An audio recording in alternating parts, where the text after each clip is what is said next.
Jeffrey Epstein was a wealthy financier. He lived a life surrounded by luxury and powerful people. He owned grand homes in New York City. He owned grand homes in Palm Beach, Florida. He also owned a private island in the U.S. Virgin Islands. His name became known not just for money.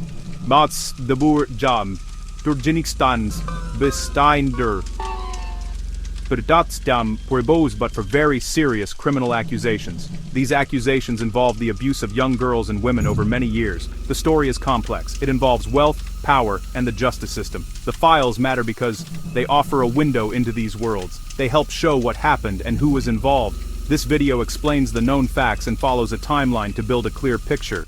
We begin with his early life and how he made his money. Jeffrey Epstein was born in Brooklyn in 1953. He attended college but did not graduate. His first notable job was teaching mathematics and physics at the Dalton School. There, connections to wealthy families opened doors. He left teaching for Bear Stearns, learning high-stakes finance. Known as smart and ambitious, he rose quickly, then exited under unclear circumstances. He launched J. Epstein & Co. Gears, a private wealth firm serving ultra-high net worth clients. The business model was opaque yet exclusive. One key client was billionaire Leslie Wexner, founder of L Brands. As wealth grew, he acquired a Manhattan townhouse, a Palm Beach estate, and Little St. James. These properties became central to later criminal allegations. He socialized with politicians, scientists, celebrities, and royalty. He gave to institutions like Harvard and scientific organizations, shaping a public image of philanthropy. He hosted gatherings that forged influence and legitimacy.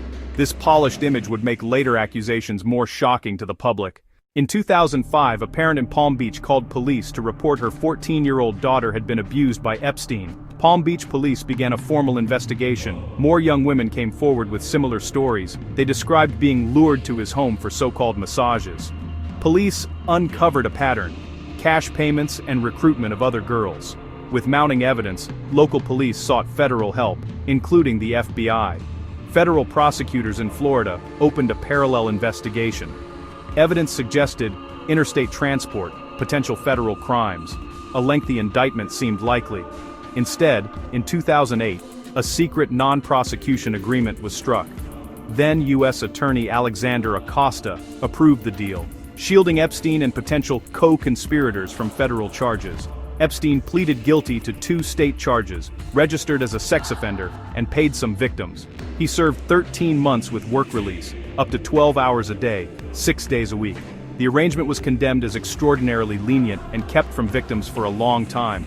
The non-prosecution agreement became a lasting controversy and a source of outrage. After 2008, the case faded from view while Epstein resumed a lavish life, fulfilling sentence terms and registry obligations. He maintained connections and a public persona as a financier and donor, but victims pursued civil suits. New testimony and records surfaced. Lawyers fought to overturn the 2008 deal, arguing victims weren't informed. It was a quiet, persistent effort, a calm before the storm.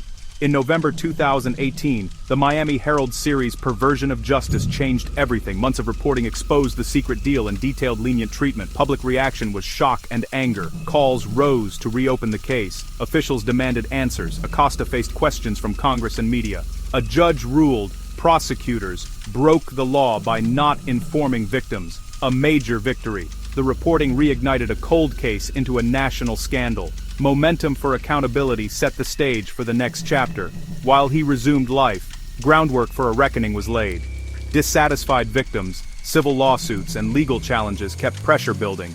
The decade of silence was only an intermission in a longer saga of justice sought and justice denied.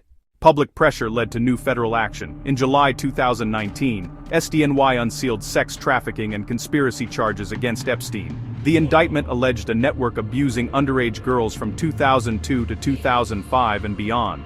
On July 6, 2019, agents arrested Epstein at Teterboro as he returned by private jet.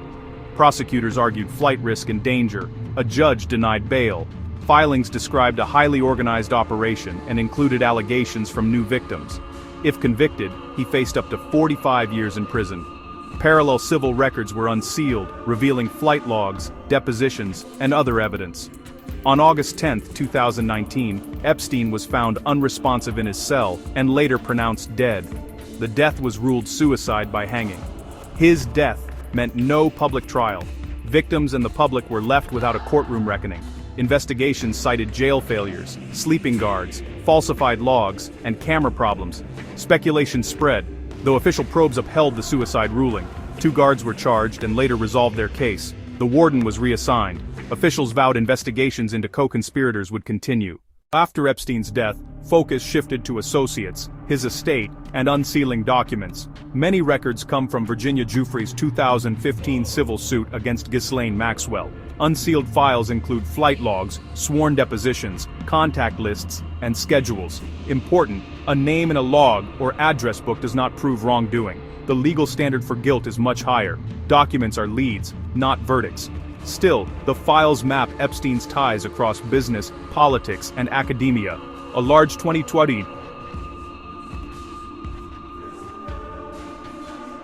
release revealed many more names, renewing scrutiny. Transparency allows greater public oversight. The timeline shows how a single complaint became an international scandal. It marks failures like the 2008 deal, and turning points driven by investigative reporting. Public records verify a trafficking operation and years of evaded accountability. They also confirm the courage of survivors who came forward. Ghislaine Maxwell was convicted, but questions about others remain. Financial tracing and document releases continue, and many records remain sealed. For reliable updates, rely on official reports, court filings, and major newsrooms.